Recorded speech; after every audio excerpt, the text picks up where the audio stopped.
Right now on Real Talk with Denver7 and CPR News, transforming the rules around black natural hair. Hair is a big part of my personal culture. People of color have long faced violence, discrimination, and pressure to conform to traditionally white beauty standards. It's demoralizing, it's a public shaming, and it's unacceptable. But that's changing. How the natural hair movement is encouraging more people to embrace their natural curls. Hair has absolutely no bearing on your performance in school, on your performance at work. Hair is an accessory. Whatever that takes to make you feel confident in your own skin, that's what's professional to me. Welcome to Real Talk with Denver7 and CPR News. I'm Denver7's Micah Smith. Each week, in a partnership between Denver7 and CPR News, we have a real talk about issues impacting underrepresented people across Colorado and amplifying voices you may not always hear. Colorado Public Radio's Nathan Heffel is off today, but will be back for our next episode. Today we're coming to you from Vicious Tresses Beauty Salon in downtown Denver for a real talk on the natural hair movement. Black women and girls in America who choose to wear their textured hair naturally have historically faced discrimination and negative stereotypes. Since the 1900s, they faced pressure and even gone to lengths that put their health at risk to straighten their natural curls and kinks to fit in with white Eurocentric beauty standards. For a long time, straight hair also became a symbol of status and perpetuated the idea that getting rid of their natural styles would pave the way to advance their careers. To this day, people of color still face racial discrimination based on their hair texture at work or school and beyond. Boys and girls have been suspended or shut out of sports for their hairstyles, for instance. But a growing number of states are passing legislation to protect against this. Around half of all U.S. states, including Colorado, have signed the Crown Act or similar legislation into law. The Crown Act bans employers or schools from discriminating based on hair texture, type of styles like braids, locks, and twists, styles associated with a particular race. Here's Colorado State Representative Leslie Herod, a sponsor of the bill shortly after it was passed here in Colorado. As a young girl, I was told not to wear my hair curly in public. It's just how it was. That is certainly not the case anymore. The Black natural hair movement has come in several waves. The first in the 1960s as a part of the Black is Beautiful movement. This assured people of color that their hair, skin, and facial features were beautiful as is and encouraged them to go against assimilation. We're seeing another wave here in the present day, led by celebrities and influencers who wear their natural hair more often. It's empowering a new generation to embrace their curls and reclaim beauty standards. So here to talk more about the movement in Colorado is Manushka Sainville, the moisturizer-in-chief of Chubby Curls Hair Products, a natural hair care product line. Manushka, thank you so much for being here today. Thank you so much for having me, Micah. Manushka, have you always embraced your natural hair, or was this a journey for you? It was absolutely a journey because my hair was relaxed, I would say, when I was probably 10 or 11 years old, as was the norm back at that time. And I was relaxed for about, permed, we would say we permed our hair for about 20, 25 years. But toward the end of that 20, 25 years, I just started noticing that my hair was becoming more limp. It was becoming very fine and weak and thinner. And so I thought to myself, okay, well, the natural movement was just in its infancy. So I thought to myself, I'll either go natural or I'll just get some really nice wigs. But I decided I've got to cut it off.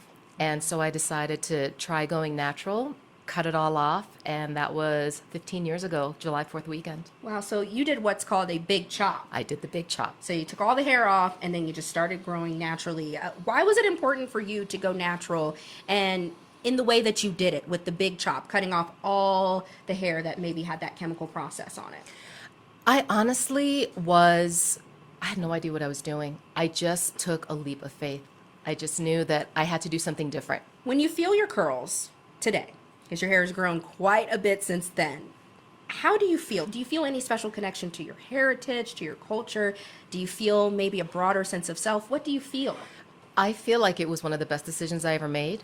because constantly relaxing my hair and going through this cycle, and women who've been relaxing their hair understand this, that cycle of when you first get your hair relaxed and your edges are laid and everything's smooth and sleek and it feels so good, and then a couple of weeks in, a couple of months in, then your edges start growing back and you're worrying, how can I maintain this look? How can I continue to catch up with it? I felt like there was a carrot that was being dangled in front of me that I could never catch. And I wanted consistency with my hair. So we talked a lot about your personal journey. Let's talk more about your professional journey when it comes to natural hair, because you started a natural hair care line called Chubby Curls. Chubby Curls. What inspired you to start this hair care line? I moved to Denver, Colorado from Florida. Go Gators. I'm originally from New York, so I'm an East Coast girl. And moving out here to a desert climate was the biggest shock to the system and to my hair. So what made me realize that the moisture is not free. I've got to work for it. And it was something that I took for granted, the humidity, which curls love, because curly hair, just by nature, is drier than straight hair, because the sebum that's produced in our scalp can't reach curly strands the same way it can travel down a straight strand. Add to that the fact that the climate here is very dry. We don't have that same humidity, so we have more challenges with curly hair, with dryness, with shedding, and with breakage. I was in a time when I was trying different hairstyles. This was the era of YouTube, when influencers were becoming really big, and I began just listening to and watching all of the other influencers who said, try this product, try that product. Long story short, I ended up with a pantry full of products, a lot of money spent, but my hair was still dry. So for me, unlocking the problem was looking at the ingredient labels and realizing that a lot of the popular products, particularly products that are targeted toward the Black and brown community, toward the curly hair community, to capitalize on this movement, right? A lot of them had the cheapest common denominator of ingredients, nothing natural, nothing that I could recognize that was plant-based. So I decided I want simple, clean, pure ingredients that you can recognize either fell off of a tree or sprouted from the ground, plant-based, easy to recognize. Wow. You know, we started this episode talking about the Crown Act and legislation to really protect against discrimination when it comes to natural hair, natural textures. Why do you think we are finally in a space where lawmakers are willing to legislate protections for natural hair? I think you start to encounter a slippery slope, because hair has absolutely no bearing on your performance in school, on your performance at work. Hair is an accessory. It's how we express ourselves. And so to discriminate on that basis, it's problematic. It's problematic. And I think the Crown Act is a really great step in the right direction, just to ensure that everyone can express themselves with their hair however they see fit. Yeah, the Crown Act still hasn't passed at the federal level. We know half of states still allow hair discrimination.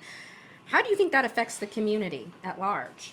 It's demoralizing, no doubt. I immediately think of, for example, there was a young man, a wrestler that had dreadlocks, and they had cut the locks right there in the middle of a competition on the mat. I can't imagine what he felt, what his family felt.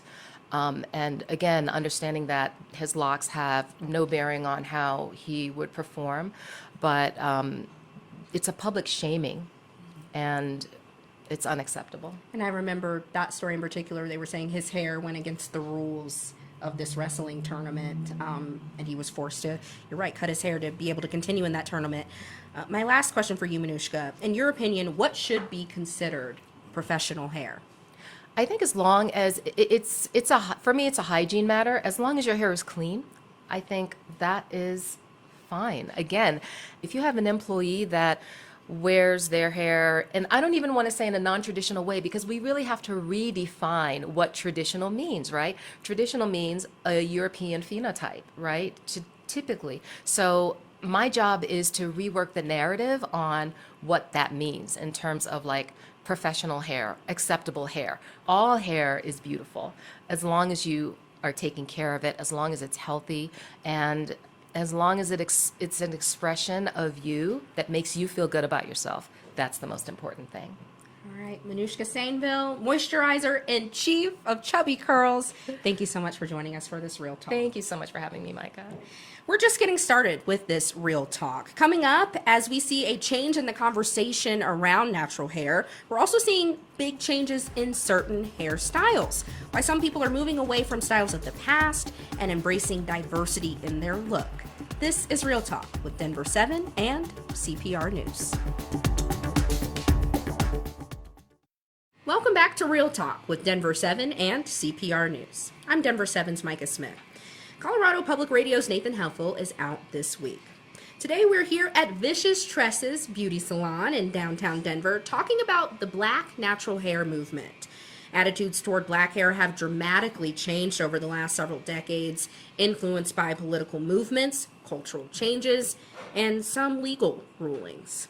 Today, there's a changing perspective across the country, encouraging black women to reject toxic beauty standards that have been imposed on them for centuries. We're seeing more people of color embrace natural curls or protective styles like braids or locks. But the path to get to this place of acceptance hasn't been easy, and it's had serious consequences. Joining us now is hair extraordinaire and my personal hairstylist, Vicki Howard. Vicki, thank you so much for being here today. Thank you for having me, Micah. I should actually thank you for having us because we are in your salon. But Vicki, you've been doing hair for a while now, and I know you remember a time when natural hair was not something your clients really wanted. Tell us about the era of chemically straightening hair and what's called a relaxer. Oh boy, Micah, I can remember going through tubs and tubs of relaxers just so that my clients could achieve that European sleek, straight look. Going into the workplace, having your natural hair just was undervalued. It wasn't something that my clients were doing, especially in the Fortune 500 companies. So coming in here, getting that relaxer was just a quick fix to achieve that look. Yeah, I know for our listeners who are part of the Black community, this is all too familiar to them. But for those who are not, you may be thinking, okay, what exactly is a relaxer? And I do want to describe it a little bit. It's almost like a thick cream that's a chemical. You put it on your scalp, you put it on your hair to straighten it, but it starts to tingle. It starts to burn. Can you talk about it? It's not the most comfortable process to go through. Absolutely. We began to really be more aware of the, health effects and defects that the relaxer could have because of its harsh chemicals. It would cause scalp burns, thinning hair, alopecia, even more serious internal issues like fibroids on your uterus, cancer, and hormonal imbalances. So yeah, we would just put the chemical on our hair, let it sit for a while, and that in turn would straighten the strand permanently and allow for that sleek, smooth look. But your clients and you yourself were facing this health risk all in the name of having straight European style hair. Absolutely, yes, definitely. Wow, and I will say I was a child of relaxers. I got relaxers really all the way up until I went to college, and I learned a little bit more about the natural hair movement. But among all of your clients, when did you see attitudes start to change and shift away from relaxers? I would say about maybe in like 2015 to 2017.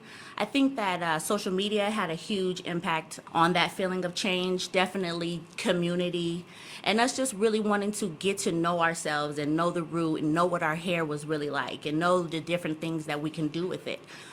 So I would say social media had a huge impact, and then just us accepting each other, one another, like as girlfriends, like, oh, let's see how your hair looks natural. Let's see how my hair looks natural. Let's play with some things.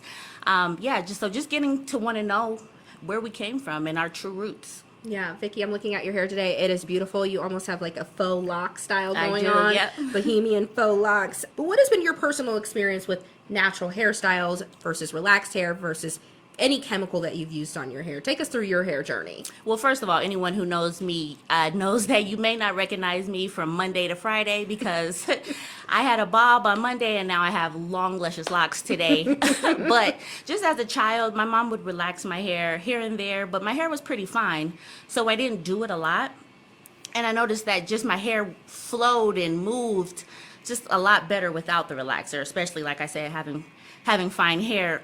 So yeah, the versatility and not having a relaxer is just huge.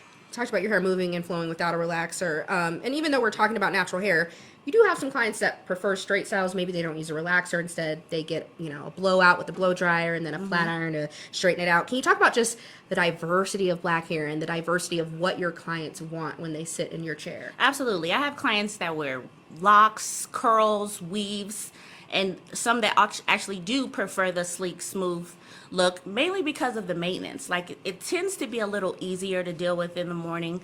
Natural hair, it takes a little bit of work and a little bit of money, so the sleek styles are a little bit easier. However, I have clients from all different moves, and they choose whatever they like, whatever fits best with their personality. When I first learned about natural hair, I automatically thought, oh, that's easier to keep your hair curly. You just put a little water in it, maybe a little moisturizer, a little oil, boom, you're done. Right. But you just mentioned natural hair isn't always the easiest to maintain. It's not. It's definitely work. Like Manushka stated earlier, she likes manipulated curls. So in order to achieve that uniform look, you have to put in some work. And a lot of it starts at night and finishes in the morning when you get up. But absolutely, I love that that's an option for my clients. And I do have a lot that choose one over the other, just depending on their lifestyle. Absolutely. The Crown Act was passed to battle against the notion that only certain styles should be considered professional.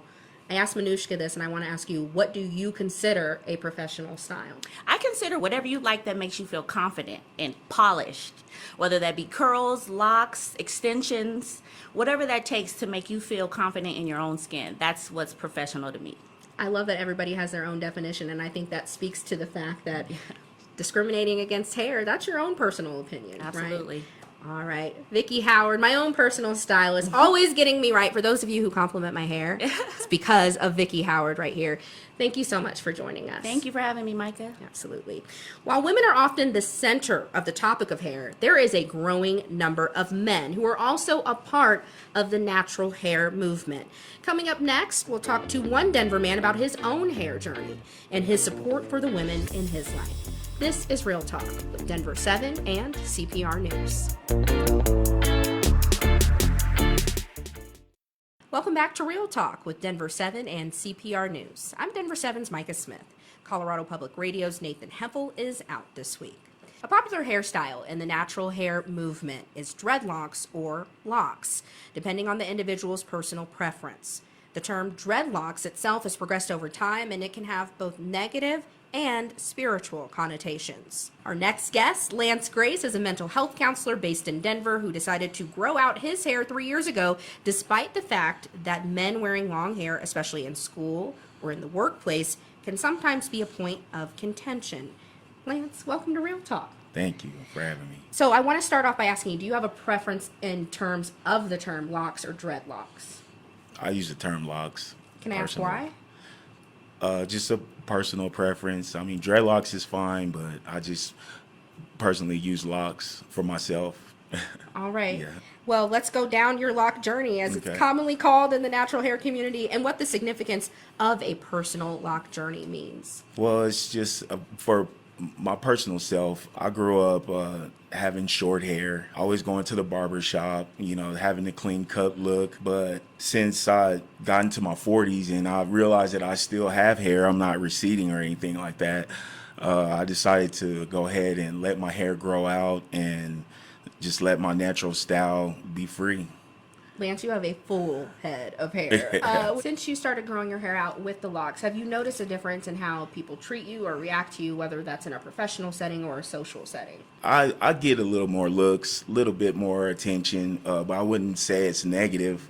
People admire it and give me compliments. In a professional setting, I keep myself clean and professional in my dress, in my attire, and the way I present myself. So I don't see how my hair is affected by the way I work or how I communicate with others or anything like that. So, no. Okay, Yeah. okay. Your wife is a Wilhelmina fashion model whose hair changes often based on her work or even her mood. You're also a father of a college-age daughter. How do you support them in their hair journeys? As for my wife, she is a model and she changes her hair a lot, as most African American women do, which is very admirable. Black women are very beautiful, and their versatility and what they can do and how they can express themselves through their hair and their beauty. As for my wife, she did go through the time where she was perming her hair and things like that, and she changed her journey with her hair to become natural about 5 years ago, and she underwent the quote unquote big chop, and I was very supportive of her with that. I think she's beautiful either way. Like was mentioned before, she wears wigs, she braids her hair, she'll cut it all off, but it's all her expression and how she feels about herself, and who am I to tell her how to wear her hair and how to express herself. When you say, I think she's beautiful either way, I think that's so important for women and men to hear that. Yes. We talk a lot about discrimination based on hairstyles that affects women, but it affects men too. In Texas, a student, a boy, was suspended in 2023 for more than 2 weeks for wearing locks. He is now suing the state. But I have to ask you, what advice would you give to young men who are considering growing out their natural hair, especially in an environment where they might face this type of discrimination? I would tell them to be unapologetic about who you are, first of all. Of course, hygiene is important, and the way you present yourself is important, especially in professional settings. But self-expression and individuality is also important. So I would encourage you to express yourself, be who you are, and be proud of who you are. Lance, you talked to us about your journey and deciding to go through a lock journey. Have you ever mentored or encouraged someone younger than yourself, or maybe a peer, when it comes to going on their own lock journey or hair care journey? Yes, I have. We have several conversations in the barbershops about growing hair. There's different ways you can grow your hair out. There's ways to start it. There's different types of locks. So there's all kinds of questions. I mean, it's a large world to explore. So once someone is interested in growing their hair out, it's questions like, how long does my hair have to be to start it? Can I get extensions in my hair to start my locks? Or should I do crochet locks as opposed to palm roll locks? Or, it's like I said, it's a whole world to explore as far as natural hair goes. I'm still exploring, so I'm still learning myself. So it's kind of like a collaborative more than just like me mentoring someone. A lot of people I know that choose a lock journey, there's a spirituality to it, whether that's a connection to ancestors or heritage. Does that factor into your lock journey at all? It does. Hair in general is a big part of my personal culture. I grew up around in hair salons. My brother owned some hair salons in Colorado in the 80s and 90s. My mom was big on her hair. Hair is just a big thing, and even historically, learning about how in the slave trades and how maps were braided into our hair and seeds were collected in our hair, so all of that is just a big part of all of it. The journey, just the knowledge, the understanding of where it all comes from, and pushing it forward. Lance, Grace, thank you so much for joining us for this Thank you, Real Micah, Talk. for having me. And that's this week's episode of Real Talk with Denver7 and CPR News. Every week we have a Real Talk on issues that impact Coloradans who are often overlooked. You can find all of our shows on denver7.com/realtalk or cpr.org/realtalk. Have a great day.